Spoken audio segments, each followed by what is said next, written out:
The chain axe stops 3 inches from your face. Its teeth throw off heat like a forge, blood from your supervisor still steaming on the grinding blades. You can hear each individual tooth cycling through the chain mechanism, a wet clicking sound that your brain keeps trying to categorize as something normal, something safe, but can't. The World Eater holding it tilts his massive helm, servos in his neck joint whining like a loader engine running without lubricant. You've heard that sound before. Bearing failure. Imminent mechanical breakdown. Except this machine isn't breaking down. This machine is studying you like a quality control inspector, deciding whether to scrap a defective part. Behind him, what's left of the morning shift at Manufactorum 77 Gamma is scattered across the landing pad. You recognize Markov's augmetic arm by the serial number still visible on the wrist joint. Tails' lucky dice, still clutched in her severed hand, now soaking in a spreading pool that your logistics training automatically calculates at 3.2 liters. Grekov's glasses, one lens shattered, the other reflecting the morning sun. That bastard Grekov who wrote you up last month for supply discrepancies that weren't your fault. You'd imagined hitting him, more than once. The thought had felt good. The morning shift was supposed to be routine. Efficiency reports, material requisitions, standard deviation analysis on the new servitor batch. You'd been watching them work yesterday, those servitors, wondering what it felt like to be on the giving end of violence instead of just calculating its costs. Instead, you're on your knees, hands zip-tied behind your back with the same industrial restraints you order by the thousands. Breathing in air so thick with copper, you can taste iron on your teeth, while a 9-foot-tall demigod in crimson power armor decides whether you live or die. He laughs. The sound comes through his helm's Vox grill, wet and distorted, like someone drowning in reverse, choking on air after a lifetime underwater. Then he kicks you in the chest with a ceramite boot that weighs more than you do, and the world goes dark to the sound of your ribs breaking, like the crack of a tally slate snapping in half. You wake to screaming and heat. The air has changed. Hotter now, at least 15 degrees warmer than your world's climate-controlled manufactorums. The smell hits next. Recycled air thick with machine oil and something copper-sweet that makes your stomach lurch. You're in a ship's hold. The vibration beneath you has the specific rhythm of warp-capable engines, that distinctive irregular pulse that makes your teeth ache. Your wrists are chained to a wall. There are others here. 47 survivors out of 233. The efficiency rate calculation happens automatically, 20.1%. The woman chained next to you is praying, her chains rattling in double time against the engine rhythm. On your other side, a guard sergeant sits silent in that particular way that means he's already dead inside. The screaming from the aft section stops with a sound like a butcher's saw hitting bone. Then laughter. That same wet, vox-distorted sound. 46 survivors now. When they come for you, you hear them first. Boots on deck plating, each step a forge hammer strike that echoes wrong in the confined space. 2 World Eaters. One stops in front of you. His breathing through the Vox grill is a slow mechanical wheeze. He reaches down, gauntlet closing around your throat, lifting you effortlessly. The chain snaps taut. The wall anchor tears free with a metallic shriek. He carries you one-handed, your feet dangling, vision graying at the edges. The other World Eater points at 4 more prisoners. His Vox crackles. You. Nothing else. The corridor temperature drops 10 degrees almost immediately. Some kind of thermal regulation failure, your logistics brain notes. The acoustic changes too. The ceiling is too high, creating strange echoes that make distances impossible to judge. Skulls line the walls at 3-meter intervals. Some human, some not. Some massive enough to be space marines. You wonder briefly about the resource wastage before your brain catches up to what that thought means. The World Eater's grip shifts, letting air rush back into your lungs. Not mercy, just making sure you're conscious for what comes next. The cargo bay turned temple is vast and cold despite the bodies. The temperature shift is jarring. Your breath mists. The walls pulse with symbols that hurt to look at, painted in something dark and viscous. Skulls everywhere. You start counting automatically. Stop at 300 when your mind refuses to process more. In the center, an altar. On the altar, something that used to be a person, now arranged in a pattern your eyes slide away from. 12 World Eaters stand in a circle, chanting. The sound pulses in your chest like a second heartbeat. One steps forward, helmet off. His face is a roadmap of scars and brass studs, black eyes boring into yours. When he grabs your jaw, his grip is almost tender. That makes it worse. Chosen, he says, voice surprisingly cultured, almost scholarly. Of all the prey harvested, you caught his attention. The blood god sees potential in you.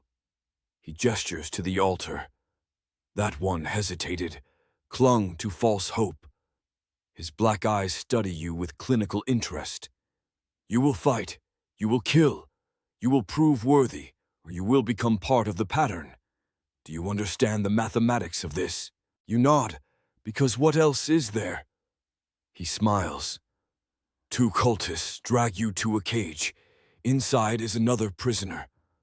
Guard captain, 60 years old, Damocles Gulf veteran by his insignia. His eyes meet yours. Same calculation. Same answer. 0. The handler's voice shifts, becomes more primal. Cage opens. Both enter. One leaves. One dies. One eats. He tosses a sharpened shiv between you. The clang echoes. The cage slams shut. The chanting accelerates. A World Eater slams the bars, and his vox grill spits words like machine gun fire. Fight! Fight! Engeron watches. Fight! Another crashes against the cage from a different angle, his voice a grinding bass rumble. Istvan! Betrayal! Again! Again! Kill as we killed! Istvan! Neither of you moves. This is wrong. You're both Imperial citizens, both served faithfully. The captain's lips move in prayer, words tumbling faster and desperate. A third World Eater, this one keeping rhythmic count, slams his fist in time with his words. 1, 2, 3, 4, 5. How many seconds? Waste. 6, 7, 8, 8. Then they pour blood from above. It splashes across you, warm and thick, filling your mouth and nose. Something fundamental breaks in your brain. Some ancient circuit flips. Your hand moves without conscious thought, closing around the shiv. The captain sees, lunges. You're both old, both soft, both terrified. It's not a fight, it's 2 animals thrashing. His hands find your throat. Squeeze. You stab upward. Feel fabric tear, flesh part, the momentary resistance of a rib. He doesn't let go. You stab again and again. By the 5th thrust, his grip loosens. By the 10th, he makes a wet, gurgling sound. By the 15th, he stopped moving. You're still stabbing when they pull you out. Your arm rises and falls like a manufacturing press.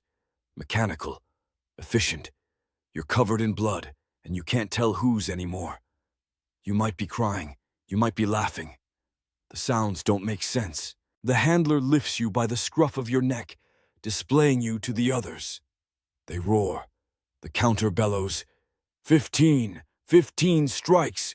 Good, efficient. Count them all. Another howls. Blood, blood. Skull for the count. Skull for the tally. He sets you down, presses raw meat into your hands. Victorious. Yours. Eat. You eat because you're starving, because your brain has shut down every function that might question this. It tastes like copper and salt. You don't ask what it is, you know. The corridor to the arena is warmer again, the temperature climbing with each meter. The air grows thick, humid, with old blood. The sound changes from tight acoustic space to vast openness before you see it. The arena. The acoustic shift is immediate and disorienting. Your footsteps echo into nothing, swallowed by a space so large, the far ye are invisible in shadow. The smell is overwhelming. Abattoir mixed with rust and human waste. And something else, something that makes your hindbrain scream. The floor is layered with dried blood, topographical in its depth. Already the stands are filling, hundreds of cultists, dozens of world eaters. The chanting builds like a physical pressure against your chest. 20 prisoners huddle in the center. You're pushed toward them. They part to let you in. Nobody speaks. What words exist for this? Above, the chanting grows. Then the far gate opens with a grinding shriek. 30 prisoners from another world pour in, better armed, moving with military precision. The two groups face each other. A world eater's voice booms through voxcasters from everywhere at once. The first death is instant. A young man, combat stim fast, buries a blade in someone's throat before anyone reacts. Blood pumps between clutching fingers. The killer moves to his next target. The dam breaks. Your group surges forward. You're carried by momentum, no choice but to move or be trampled. Someone crashes into you. A man with a chain wrapped around his fist swings at your head. You duck on instinct, muscle memory from decades-old training, and drive your shiv up under his ribs. He sighs like this is relief. Folds. You're already turning. A woman comes at you next, merchant class by her clothes, but her grip on the rebar is professional. Sorry, she gasps as she swings. You dodge, barely, and she overextends. You don't apologize back. A thought flashes through your mind, unbidden. She's too slow, overcommitted.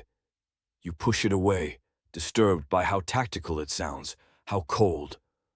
Someone else tackles her from behind. You don't see what happens next because there's a teenage boy coming at you, terror and rage making him sloppy. He's crying as he tries to kill you. That makes it easier somehow. You use the chain you picked up.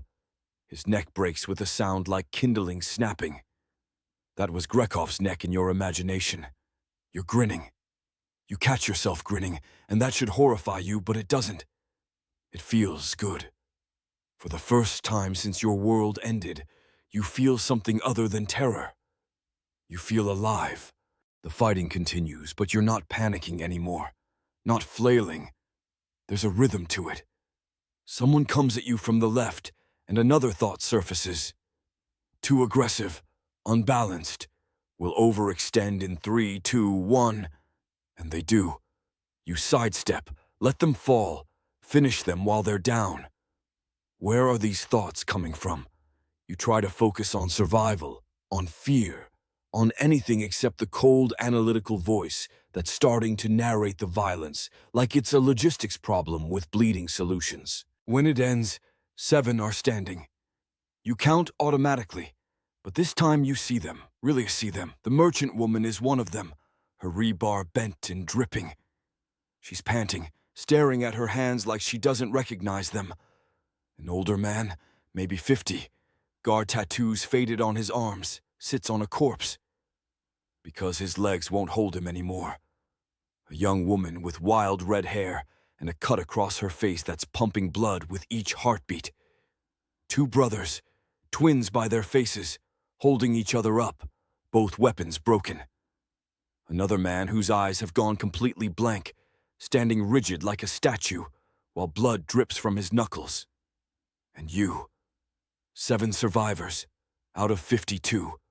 The other 45 are scattered across the arena floor in various states of dismemberment. You did this, not all of it, but enough of it. The merchant woman meets your eyes, and you see the same thing you feel, That grin, that terrible exhilaration. She's still wearing it too. The World Eaters descend, examining you like quality control inspectors. The counter stops at each survivor, tallying their kills aloud. 3, 2, 4, 5, 2, 1. He reaches you. 8, 8. Efficient, counted. The handler stops in front of you. You meet his gaze without flinching this time. He sees the change, nods. His voice returns to that scholarly tone. No longer prey.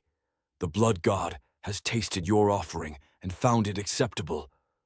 But there are more trials ahead. You have a choice now. The first real choice since we took you. He leans closer.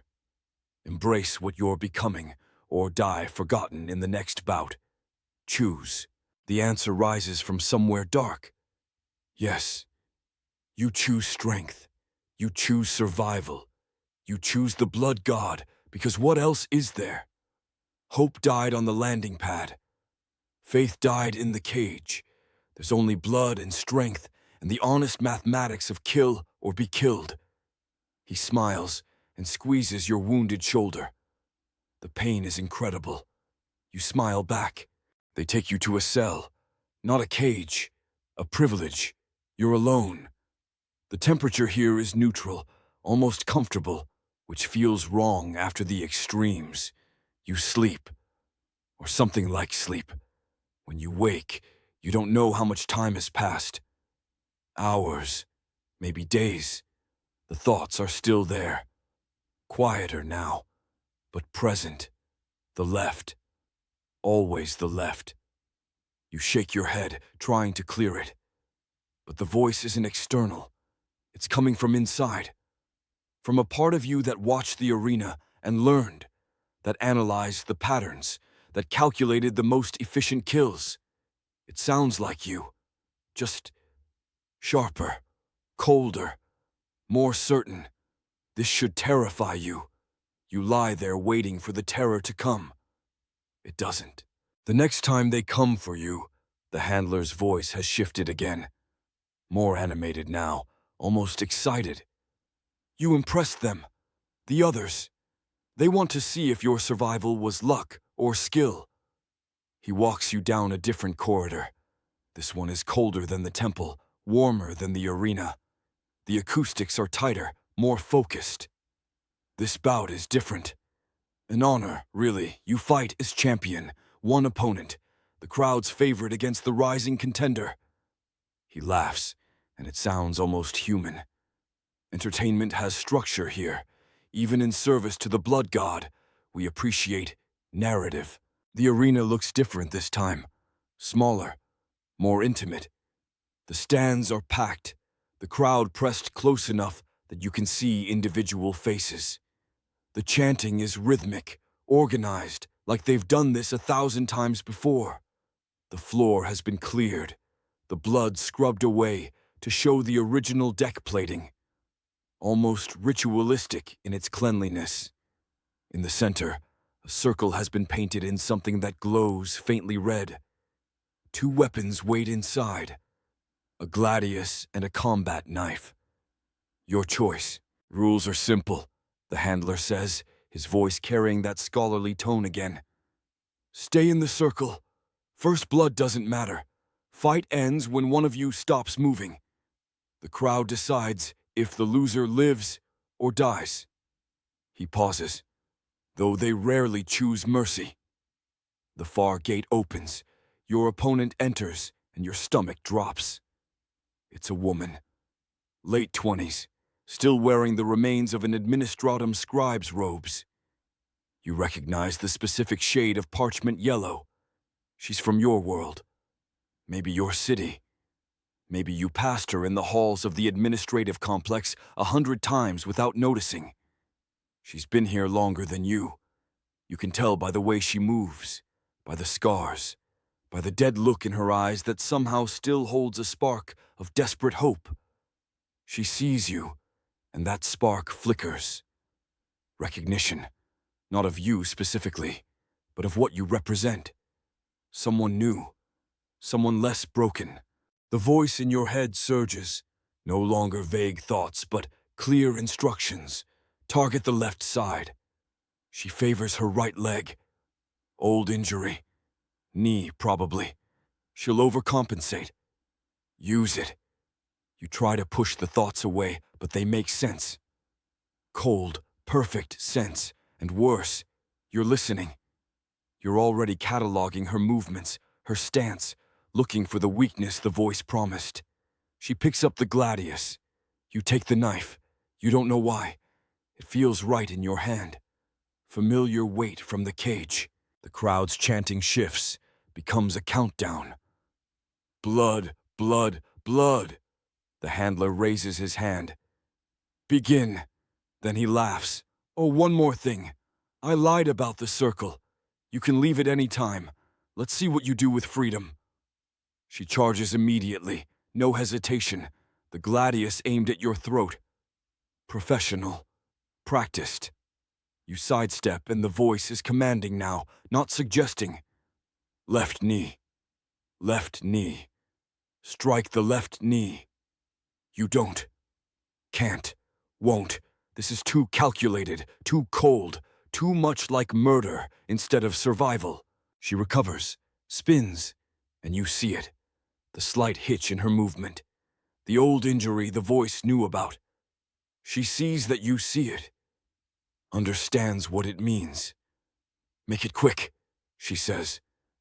Her voice is hoarse, barely audible over the chanting. Please, I can't do this anymore.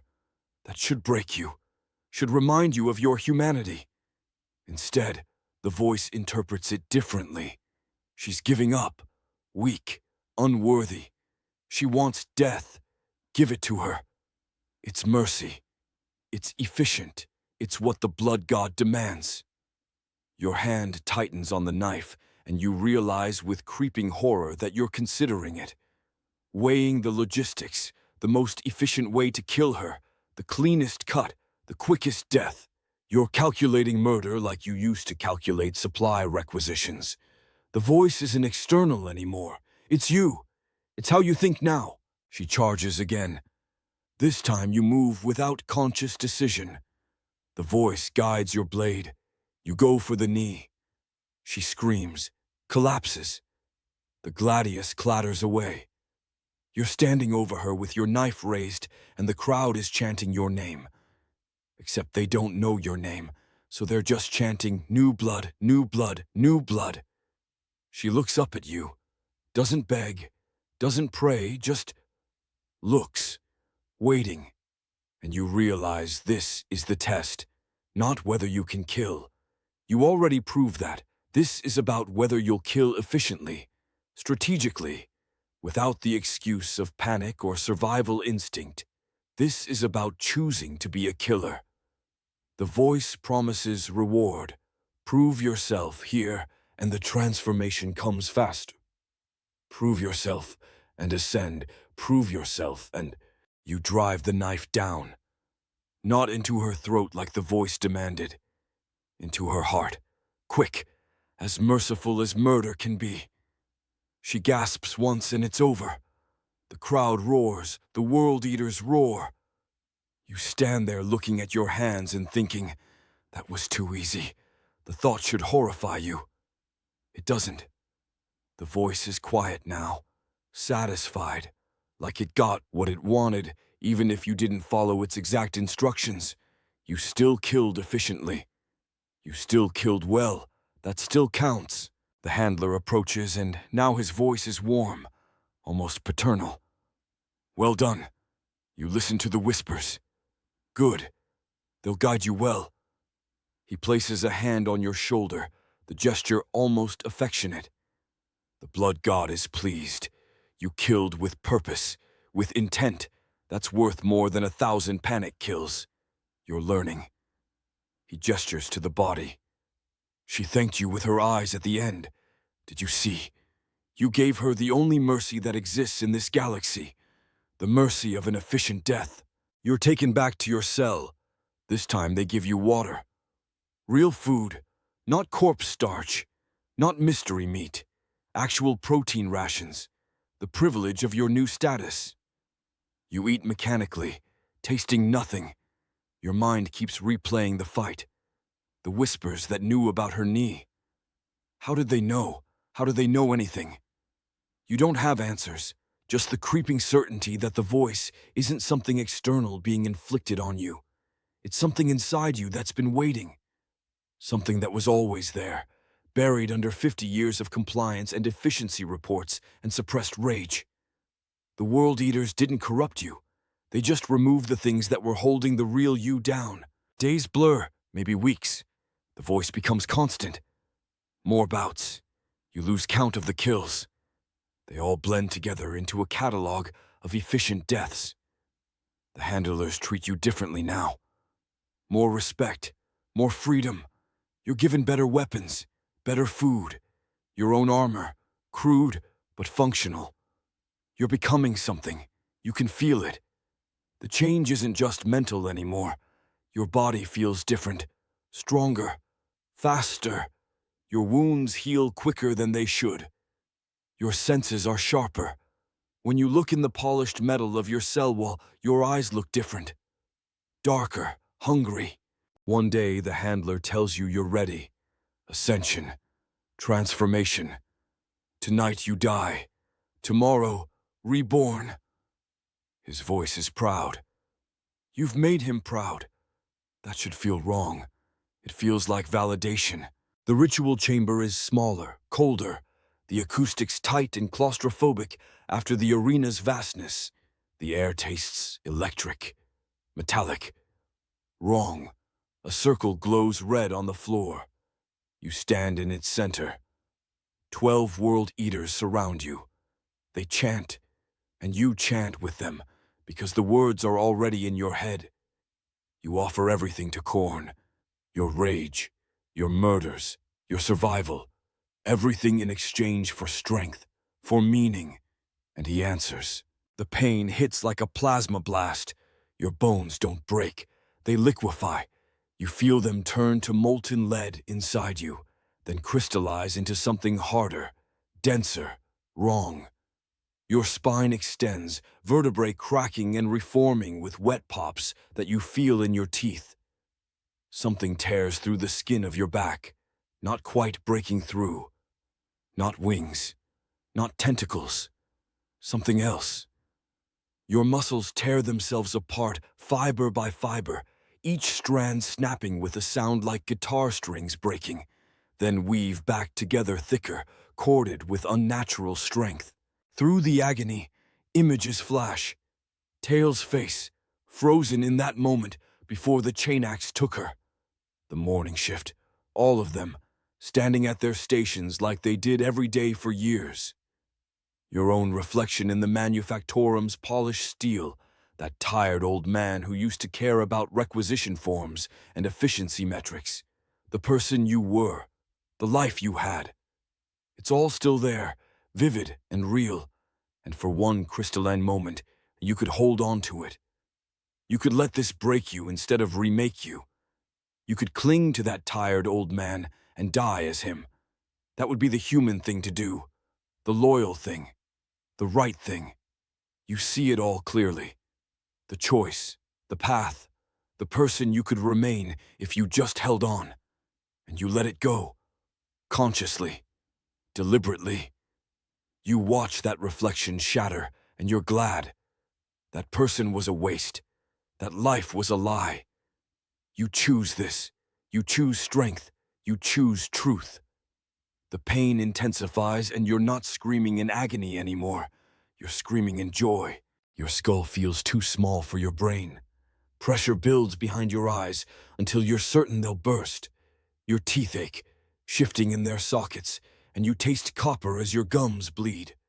Your fingernails crack and fall away, replaced by something harder that pushes through the nail beds with exquisite agony.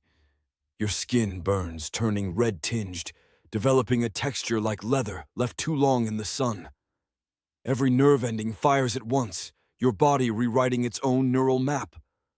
But through it all, clarity. Pure, undiluted clarity. This is real. This is true. This is purpose, not the Imperium's lies, not empty duty to a corpse god. Real power that comes from embracing exactly what you are. You're not human anymore. You're something better. Something that will survive. The transformation completes, and you're on your hands and knees, looking at fingers that have become claws. You stand, too tall, too strong, perfect. The handler offers you a chain axe, smaller than theirs but massive by human standards. The weight feels right. Reborn, he says, voice full of pride now, almost paternal. Weakness purged. You serve only the blood god. Your first offering awaits. A prisoner chained in the corner sees you coming, starts begging. Please, mercy, the Emperor, humanity.